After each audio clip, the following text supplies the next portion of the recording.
malheureusement, la réunion ne s'est pas tenue. Bon, nous espérons que les choses vont se passer ainsi. Le président l'avait déjà dit, vous avez suivi le discours du président Félix. Il avait déjà expliqué aux gens que les M23, même Lorenzo lui-même peut découvrir qui ils sont. Et effectivement, le monde entier et Lorenzo vient de découvrir qui sont les M23. C'était juste des pantins de Kagame. Et alors là, le monde, après que le monde vient de découvrir, mais nous allons faire une analyse aujourd'hui par rapport à la situation des guerres de la RDC. Vous devrez le savoir. La RDC, le président Félix Tshisekedi a mené 6 guerres contre Kagame. Et si vous comprenez les guerres qu'il y a entre le président Félix et Kagame, c'est là que vous allez bien interpréter la situation du pays, telle que les choses se passent. Je voudrais que nous puissions analyser ensemble les 6 guerres que Félix Tshisekedi vient de mener contre Kagame. La première guerre, c'est ce que nous appelons la guerre de l'infiltration. La guerre de l'infiltration, le président Félix Tshisekedi a trouvé une guerre d'une très grande infiltration. Il devrait lutter, donc travailler avec.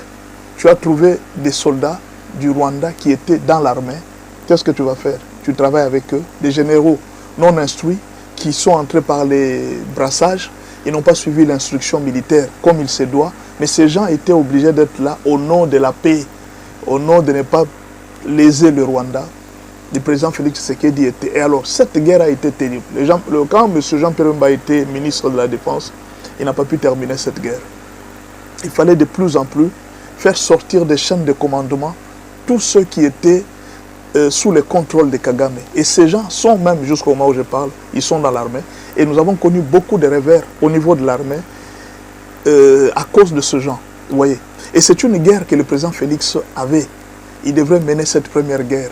Cette guerre est encore très loin de se terminer. Le président Félix Tshisekedi continue à se battre contre l'infiltration. L'infiltration est une grande guerre plus que les armes que vous entendez là-bas. La deuxième guerre, c'est faire partir les présidents de nuit. Vous savez, quand vous êtes dans un mariage, vous avez un mari, ou alors vous avez une femme. Pendant que le jour, vous jouissez de votre femme, la nuit, il y a un autre esprit qui vient jouir de votre femme. On appelle ça mari de nuit. Maintenant, la RDC, c'était pratiquement pareil. La RDC avait un président de nuit. Et Paul Kagame était un président de nuit. Il dirigeait le Rwanda, et la nuit, il venait diriger la RDC. Il a fait ça pendant plusieurs années. Maintenant, quand le président Félix Tshisekedi est arrivé, il devrait chasser le président de nuit de la présidence. Maintenant, là, il a réussi quand même à les chasser. Le président de nuit se trouve maintenant à l'opposition. Donc, ce qui fait que Kagame ne dirige plus les pays comme avant. Il commence à diriger maintenant l'opposition. Donc, le président a quand même réussi à chasser le président de nuit de la présidence vers l'opposition, des institutions vers l'opposition. Mais l'infiltration continue. Vous savez, le président de nuit n'a pas encore dit son dernier mot. Il a encore de petites influences, mais il n'a pas la même influence, cette domination qu'il avait, cette même mise qu'il avait sur la direction. C'est une deuxième guerre que le président Félix a connue. Chasser le président de nuit. Kagame était le président de nuit. Imaginez qu'il jouissait pratiquement du budget de la RDC. Kagame jouit de 50% de son budget de la richesse de la RDC. Donc c'est un président de nuit. C'est lui qui dirige la RDC la nuit. Il prenait les décisions à la place des décideurs. C'est un président de nuit. Il dirigeait la RDC. Et le président Félix Tshisekedi, outre la guerre des armes et des soldats que vous voyez là, le président Félix Tshisekedi devrait chasser les présidents de nuit. Et c'est ça la guerre que vous avez, la vraie guerre qui s'est passée entre Félix et Kagame. La domination de nuit. Prendre les décisions derrière les décisions. Monsieur Vital Kamerhe. Bonsoir chez vous. Nous sommes aujourd'hui mardi, le 18, le jour où la réunion devrait se tenir à Luanda. Mais malheureusement, la réunion ne s'est pas tenue. Bon, nous espérons que les choses vont se passer ainsi. Le président l'avait déjà dit, vous avez suivi le discours du président Félix. Il avait déjà expliqué aux gens que les M23, même Lorenzo lui-même peut découvrir qui ils sont. Et effectivement, le monde entier et Lorenzo vient de découvrir qui sont les M23. C'était juste des pantins de Kagame. Et alors là, le monde, après que le monde vient de découvrir, mais nous allons faire une analyse aujourd'hui par rapport à la situation des guerres de la RDC. Vous devrez le savoir. La RDC, le président Félix Tshisekedi a mené 6 guerres contre Kagame. Et si vous comprenez les guerres qu'il y a entre le président Félix et Kagame, c'est là que vous allez bien interpréter la situation du pays telle que les choses se passent. Je voudrais que nous puissions analyser ensemble les 6 guerres que Félix Tshisekedi vient de mener contre Kagame. La première guerre, c'est ce que nous appelons la guerre de l'infiltration. La guerre de l'infiltration, le président Félix Tshisekedi a trouvé une guerre d'une très grande infiltration. Il devrait lutter, donc travailler avec. Tu as trouvé des soldats du Rwanda qui étaient dans l'armée. Qu'est-ce que tu vas faire? Tu travailles avec eux, des généraux non instruits qui sont entrés par les brassages.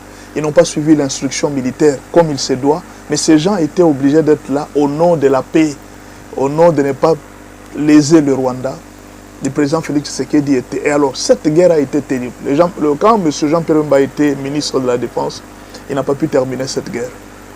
Il fallait de plus en plus faire sortir des chaînes de commandement tous ceux qui étaient sous le contrôle de Kagame. Et ces gens sont même, jusqu'au moment où je parle, ils sont dans l'armée.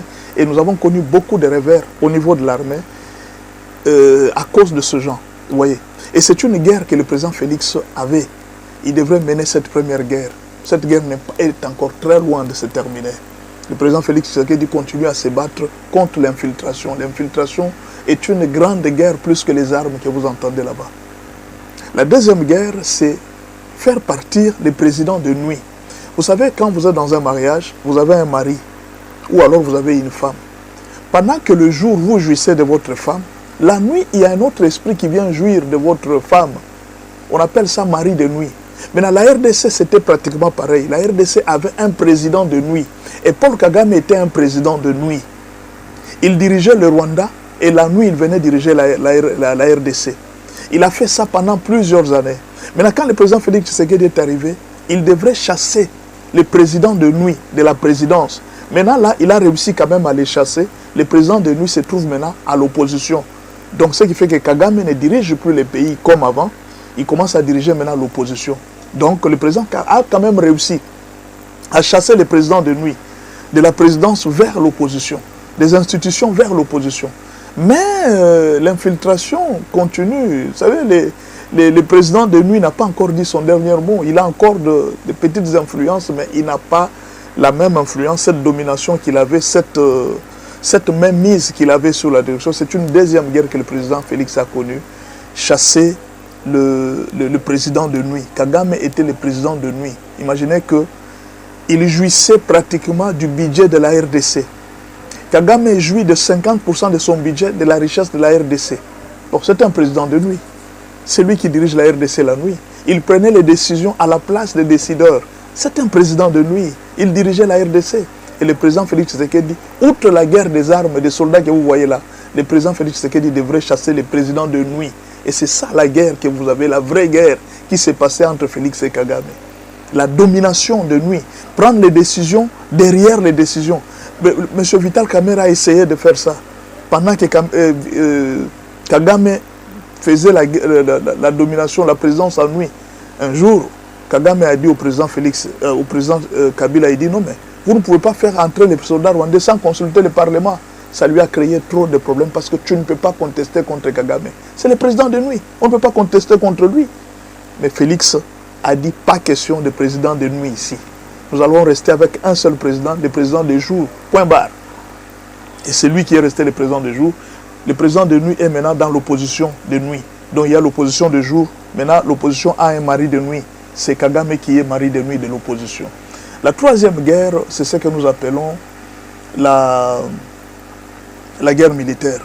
Là aussi, le président Tshisekedi a essayé de lutter en achetant des équipements militaires.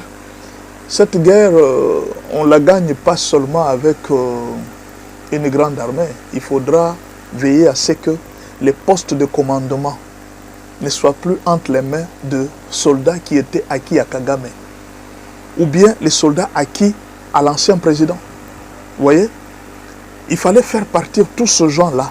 C'est là qu'on va gagner la guerre. Même si vous achetez des armes, vous équipez des armes, tant que les postes de commandement sont encore dans les mains de ceux qui sont acquis à Kagame, ça sera difficile que vous puissiez gagner.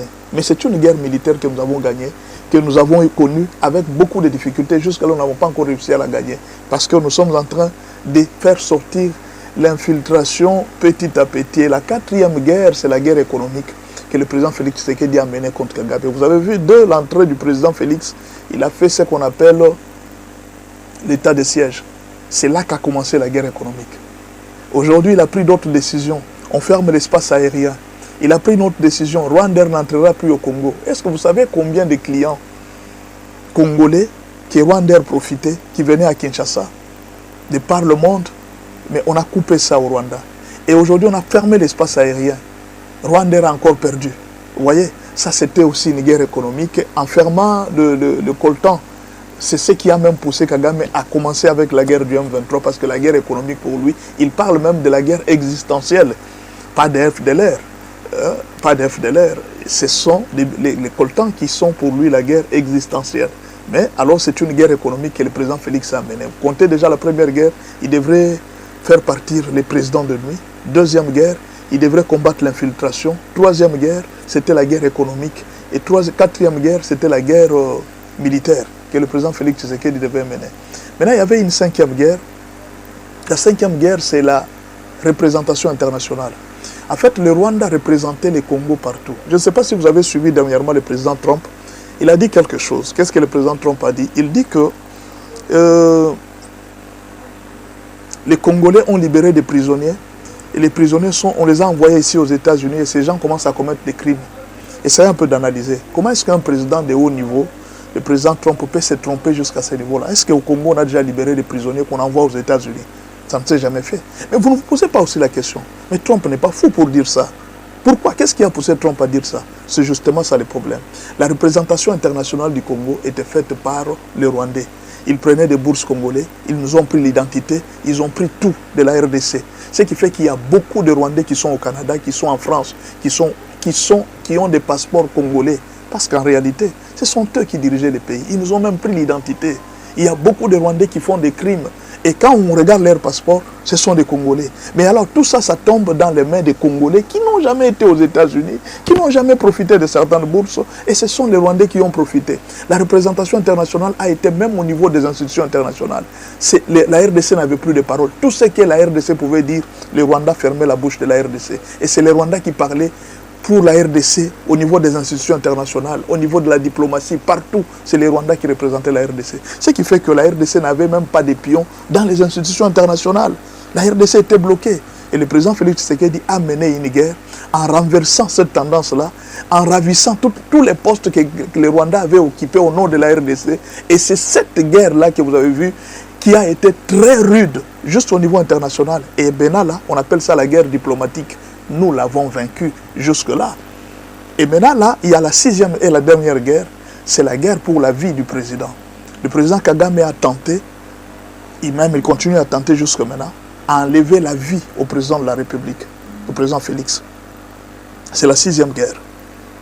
Mettre fin à la vie du président Félix. Et cette guerre n'est pas terminée. Nous devons dire au président Félix de faire très attention parce que cette guerre n'est jamais terminée. C'est une guerre qui continue. C'est la sixième guerre. Donc Paul Kagame, il a réussi à tuer Mzee Laurent Désiré Kabila. Sa mort est restée un mystère jusqu'à aujourd'hui. Et Kagame continuera à tenter chaque jour à ôter au président de la République sa vie. Et ce n'est pas fini. Kagame n'a pas dit les derniers mots. Nous demandons au président d'être toujours prudent. D'être toujours prudent. Il faut toujours aussi penser aux attaques spirituelles. Il n'y a pas seulement que les attaques physiques qui t'en ont. Il y a aussi des attaques spirituelles. Voilà les 6 guerres que le président Félix Tshisekedi vient de mener. Si vous comprenez ça, vous allez comprendre tout ce qui s'est passé en RDC. Merci beaucoup. Bien-aimé dans le Seigneur Shalom, c'est bien moi votre frère, le pasteur Israël Nash, représentant légal à Ophelina. Jésus est mon papa. Jésus est mon papa à Kinshasa, déjà Bosunga Kaboyebi, Tozana Kache Kauka, Tokangamina Université Kimbangiste, c'est Prince Bongolo. Ça fait déjà une année. Toza sur Ophelina, Jésus est mon papa na Goma. Qu'on appelle ça qui initiative, Topana na Goma. Ça fait déjà une année Toza na Ophelina, Jésus est mon papa na Goma. Toza plus ou moins na 58 enfants n'engue bozomona na bilili. Et bazobenga biso lisusu baba kisabana.